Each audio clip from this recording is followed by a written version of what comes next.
Anyway, you guys want to make fun of Tim Pool? Because I really want to make fun of Tim Pool. Holy shit. So, I'm sure many of you have seen this post. Pokemon TCG tournaments are gambling. Money wagered, card game, cash prizes. Why do states allow children to gamble? All right. As somebody who is very, very firmly entrenched in card game communities, allow me to make fun of you from every possible angle that you could be made fun of for this. First of all, for something to be gambling, it needs to have fully random chance. No demonstration of skill whatsoever. It's not gambling when it is a skill-based game. An entry fee for a tournament, a chess tournament, is not gambling. And I would argue that there is less variance in a Pokemon tournament than there is in a poker tournament. The entire point of a 1v1 card game, from a collectible card game, is to reduce variance in your deck. You're not gambling. You are using math and skills. Now, as for them being gambling for money wagered, does this dumb motherfucker think that a tournament entry is a money wager? You're not wagering money that you might win big at the fucking lotto. You're putting in a tournament entry fee to support a prize pool. That is very, very different. Gideon Wells says skill-based eyes twitches. Some micro casinos here in PA are using the loophole that they're gambling machines because they are skill-based as a way to potentially earn back your money. Yeah, if it's a machine, it's not skill-based, though. It can decide outcomes on its own. Braglin says this is a bit deeper. Man is railing at skill-based tournaments because he has no skills. So, money wagered, card game, cash prizes. The fact that that game is there is the reason that doesn't matter. Having an entry fee for the tournament, an entry fee that is there, not even to support the actual local tournament scene, it's there to bring people in. It is a side effect of having tournaments. I learned something as a tournament operator for Super Smash Bros. Years ago, was that when I hosted tournaments with no prize pool whatsoever, people didn't come out. Only people who were already registered for other events at the card shop would play in the tournament. In order to have people come out, you needed to have a prize pool. It could be tiny. Ours was $5 entry, and then the top two got the entry fees, basically. So I learned early on you needed that incentive to bring people in so that they would travel to the tournament. Any amount will do. It can be tiny. Why do states allow children to gamble? Now, what's funny is that he's missed the entire argument that could possibly be made in favor of card games actually being gambling. Because you know what is gambling in card games? Opening up a booster pack. That is gambling. Like, in no uncertain terms, getting a pack of Pokemon cards or an ETB and trying to get a big hit off of those cards, that is 110% gambling. The fight says, so it's gambling to have prizes, then we have a big problem. Yeah, that's fucking stupid. There is no skill expression outside of, you know, people who have jewelry scales for their booster packs, I guess. But there is no skill expression when you are just buying booster packs. So Azurkot says, it's no more gambling than skateboarding competitions. Exactly. Will Shart says, isn't he sponsored by Polymarket?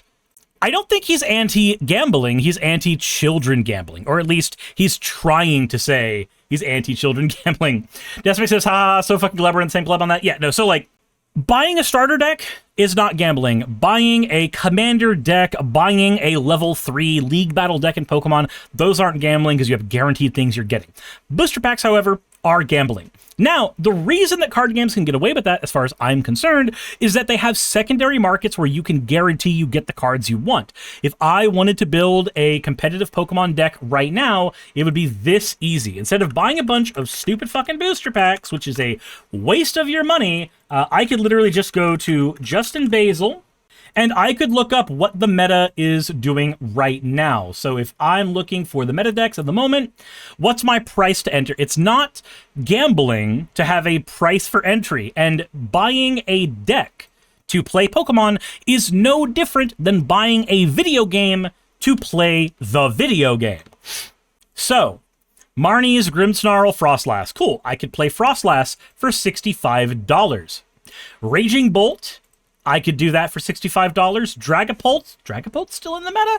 Jesus fucking Christ, Dragapult's not leaving. Gardevoir is still in the meta? But that was a deck when I left, when I was playing Shinepow. Anyway, fact of the matter is, the entry fee, simply having an entry fee for your game, building a competitive deck for the price you're paying for an ETB anyway, let's be honest, that is not gambling. This is not gambling. The only part of card games that is gambling is the booster packs. Period. Everything else is not. And you know what? Dude is getting hammered in the comments. Smart TCG going, no, they aren't. This is false. Skill overwhelmingly determines outcomes in the competitive Pokemon TCG, which eliminates it from being considered gambling. Again, this is true. Not only is there skill expression in the deck building process for Pokemon, but there's skill expression in the actual game playing process. You're only allowed one trainer a turn. What trainer do you, or one supporter per turn? What supporter do you use? How do you maximize what that supporter does? Do you aim for something on the opponent's bench, or do you aim for their primary attacker? Do you hit the thing with enough energy but half health on it, or do you hit the thing in the back, or do you switch the thing in the back with boss's orders that needs to be taken care of because it's a utility piece? All of these decisions are examples of skill.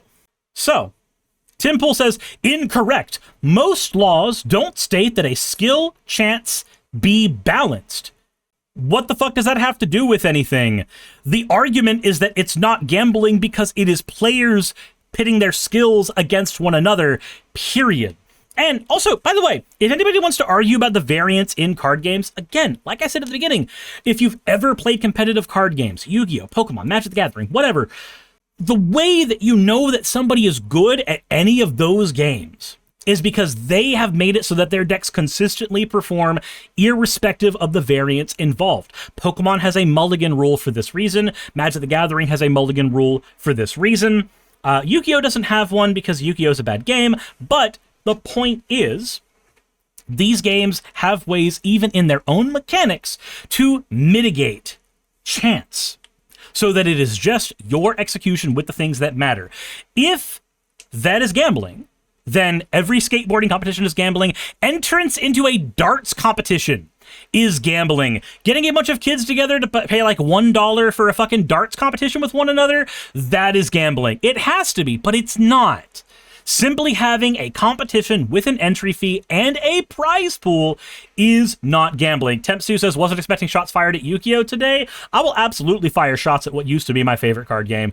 110%. I will always fire shots at Yu-Gi-Oh! For being the feature creep and power creep monster that alienated its own player base. I will do that every day of the week because I miss GOAT format.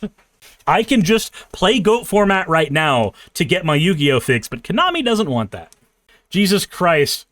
Neckbeard saying, is the money wagered or is it an entry fee? Does each competitor receive something for their fee and participation? So long as poker tournament entry is a wager, then so is it for Pokemon?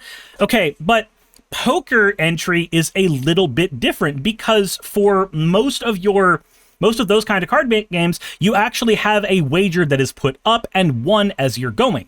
A single time entrance fee into a competition is not the same thing mechanically in any way, shape, or form. Will Shart says, as an orthopedic alienated player, I can confirm. Tempsu says, I don't play Yu-Gi-Oh!, but I did buy the Charmer deck that came out because I love the Charmer cards. I bought the Charmer deck as well because I love the Charmers. I have a playmat that is just the 4 original Charmers on each corner of it. There are aspects of Yu-Gi-Oh! That I still love. I have a Dark Magician Girl poster hung up in the living room. I have a Exodia figure standing outside in the living room as well on a shelf. I adore what Yu-Gi-Oh! Was, and I'm always going to cherish the aspect of my life that revolved around it. I can also recognize when it's alienated me specifically. Jim Anot says college football is gambling because your parents paid your entry fee there with their taxes. Entry into any competition has to be gambling by this. And then fucking Captain Hook games because games of skill aren't gambling. Source skills. Skill-based gaming has a well-established legal, social, and commercial history. Just everybody dunking on Tim Pool. Everybody. Grox Wingman, who cares about the tournaments? What about the purchase of the cards to begin with? It's 100% gambling when a small child spends their money in the hope of pulling a Charizard. There you go! The argument that Pokemon cards is gambling was right there the entire time, and Tim doesn't fucking execute on it. Fucking hell. Absolute cinema. People are allowed to compete for something. You probably have never competed in any kind of tournament of any kind in your whole life. Stick to your political talking points. This one just ain't it. Do you guys remember when Tim Pool was going on about how Magic the Gathering became woke and so it was alienating him, so he was getting kicked out? This is the fucking divorced from the games he enjoys energy. That is all this is. What do we have in the quotes? Sources tell me that Charizard prices are stable. Please God. We got the Kremlin launching psyops to try to convince the American populace that having fun is bad. You know, actually, that's a good fucking point. Guys, remember that Tim Pool was found out to be funded media from Russia Today because he was part of a larger media organization with Lauren Chen. And they had received millions of dollars of state fucking dollars from Russia to give anti-United States propaganda that would fucking destabilize the U.S. That was a thing that was fucking proven. Nothing that comes out of the mouth of Tim Pool or Lauren Chen or any of these jokers can be taken seriously. This right here, I don't know if this is technically true, but it 100% lines up with everything that has actually happened before. Fucking hell. People are defending them, but like entry fees are a wager you hope to earn back, and the randomness of shuffling creates, as well as games having incomplete information, makes it less akin to chess and more akin to poker. That said, the clear gambling is booster packs. Again, every person who plays in a competitive card game understands that reducing variance as much as possible is your job as a deck builder. If you are not good at that, that is an expression of poor skill. Period. The fighter says, Tim Pool making the definition of gambling to the point where anything can be called gambling. Right. No, this is an unserious man to not be taken seriously. Sources tell me this guy is an idiot. Please sincerely make your parents happier by giving them... Oh, no. Nope. Not finishing that one. You can read it for yourself if you want. I don't endorse that. I do not. Why is this sub 70 IQ peasant on my timeline? Go back to watching football or whatever it is you boomers do on your free time. When Tim Pool, the fucking millennial douche nozzle, who used to be more relevant to people who are millennials and zoomers years ago, when the shit you're saying is so fucking old man yells at cloud coded that this is the response you're getting, my guy, I am just dancing on every single terrible thing that has happened to you right now. This is way too hilarious. Fucking hell. If children can get away with murder, they can get away with illegal cash games of gambling, so says the government. That feels like a fucking bot. That feels like a bot. Me, when I prize both Pults and Fez. Oh yeah, fucking Dragapult is still... Dragapult's still in the meta. Me, when my fucking Dragapult is actually in the prize pool. So for those who don't know, in Pokemon, one of the rules is that the top 6 cards of your deck before the game begins get thrown into what's called a prize pool. And that prize pool, every time you beat your one of your opponent's Pokemon, you get one of the prizes from your pool. A very rare thing that can happen that can ruin a game for you is when your stage 3 or stage 2 Pokemon that you need is in the prize pool. But you're allowed 4 copies of any card in Pokemon, so again, it's up to you to reduce that variance. It is up to you to solve that problem. Also, even having one of those in your prize pool doesn't hose you completely, because stage 1 Pokemon still have attacks, and you can use those attacks to beat utility Pokemon by bosses ordering up their weak utility Pokemon from the back like an Octillery or some shit, knock it out, get your prize, and get your strategy going. There are so many ways around this shit. It is insane. Guys, please do not fall for the obvious rage bait from the guy who said sources tell him that Charlie Kirk was stable. Oh, is that why people are making the Charizard is stable joke? Is that where it's got sources tell me that Charizard prices are stable? Please, God, I didn't get the joke until right then. Guys, we need to have fun again, making fun of fucking Russian propagandists that don't want you to have fun playing card games. They don't want you to have fun playing card games at all. By the way, if you want to have fun playing card games, please check out my secondary channel, Suris MTG, where I give you commander decks that are $20 that you can take to your locals right now and play with your friends and play in those weird commander tournaments that aren't bracket 5 but still call themselves tournaments. Like those, they're scaled to work in those. You can go play those right now. I have a set of 10 that I bring with me to my locals, so I can definitely vouch for the effectiveness of the stuff I build on that channel. And it's just a break from politics as usual. Please check it out right now. POV, you went 0-3 at regionals, going first 3 games in the Dragapult mirror. Fucking hell. Everybody is just making the fuck fun of him. This is beautiful. Guys, if you think Tim Pool deserves to be made fun of in the year of our Lord right now for making terrible, dumbass statements like this, then by all means, let me know in the comment section below, and let me know what your favorite insult for him is. Just be at least somewhat civil. Like, we don't need gunshot jokes like were said earlier. Again, you can pause if you wanted that. Script spelling bees or gambling, entry fees, random word output, cash prizes. Why do states allow children to gamble? Fucking hell. So, like, if a school does a fundraiser, and the fundraiser is a Pokemon card game tournament where everybody has a $10 entry fee, and $5 of the entry fee gets used as cash prizes, and the other $5 goes towards whatever thing the school is trying to fundraise for, that's gambling. That one's gambling right there as well, Tim. You are a joke that cannot be taken seriously. I've seen some bad TCG takes, but this one is pretty close to the top. Tim Pool's a certified moron. This is true. Fucking hell.